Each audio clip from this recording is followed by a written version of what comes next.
नुजाथिफैनायखौ कभार खालामनायनि थाखाय दा मोनसे खोथाखौ बुंनांगोन जे आं दिनै दंफैयो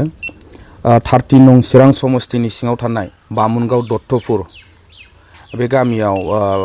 दुखुजोंनो होनबायबो आङो आंनि फिसायखौ बख'लाबो फैसाबो नागिरनो हाला आं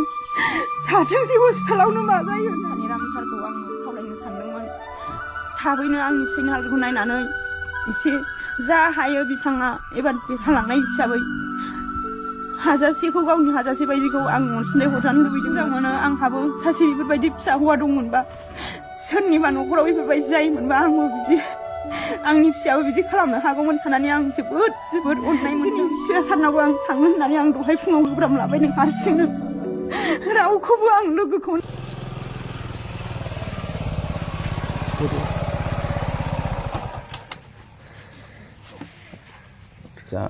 गिबियावनो नोंथांमोननि चेनेलनिसिम आं गाहाम हामलायनायखौ जासि हरग्रोदों दे आंनि दिनै बे दुखुथिया न'खराव नुजाथिफैनायखौ कभार खालामनायनि थाखाय दा मोनसे खोथाखौ बुंनांगोन जे आं दिनै दंफैयो 30 नं चिरां समस्तिनि सिङाव थानाय बामुनगाव दत्तपुर बे गामियाव बे भिडिसिनि सिङाव थानाय मोनसे गामियाव आं दंफैयो आदै दन्दा बसुमतारिनि न'खराव दाख्लैयो निउस मिडियाफ्राव नुनो मोन्दोंमोन जे आदा सोमदोन बरगयारिनि जेरैबायदि मोनसे भिजुवेल्सखौ जों मोन्दोंमोन जे बे दुखुथिया न'खरा मोनसे बेरामजों साग्लोबजानानै दङ बा गोबांखिनि रांनि आंखाल जानानै दङ थोजासे नङाब्लाबो बेनिखायनो आंनि साइडनिफ्राय जेसेबांखिनि हायो आङो दुखुथिया न'खरसिम फैनानै आं होफैनाय जादों आं एथ'खिनि एफाग्राब बुरजा आं एमाउन्ट होफैनो हायाखैब्लाबो दुखुथिया न'खराव फैनानै आं बेखौनो आर'ज गाबदों जाहाथे आदैनि जे अपारेशन जानाय दायो जाखांबाय लोगोसे आदैनि जे देहाया मोजां हालोदाव फैफिनदों मानसिनि जिउ दिनै दं गाबोन गैया थांनानै थायोब्ला न'खरनि थाखाय गोबांखिनि खामानि मावलांबावनांगौ दं आदैया दिनै फिसाफ्राबो देरजोबाखै लेखा फरायफुबाय थादों माखासेया खोनानो मोननाय बायदिब्ला सासेया 9आव फरायनानै दङ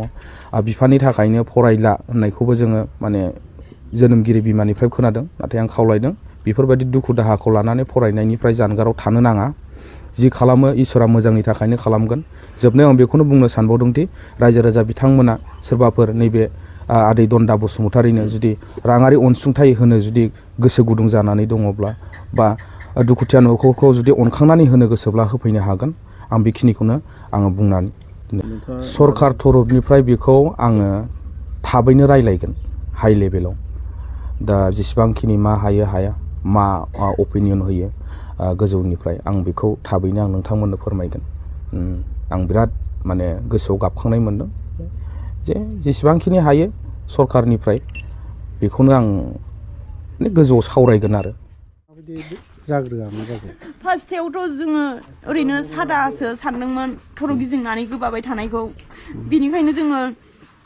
डाक्टारजों फिसा डाक्टारनि मुलिजोंनो जागोन साननानै दौनानै दोनबाय थादोंमोन नाथाय जायाखै बियो बारा जानानै खर' गिदिंनानै नोंथांमोना भिडिअखौ नायनानै माने बुजिजोबखाबाय जानांगौ बिथाङा माने बेमारजों जोबोद गोबाव भुगिनांनानै दंमोन आरोना दा बेनिखायनो नै सानसुमा बिथाङा फैनानै बिथांनो मानो होनना बुङोब्ला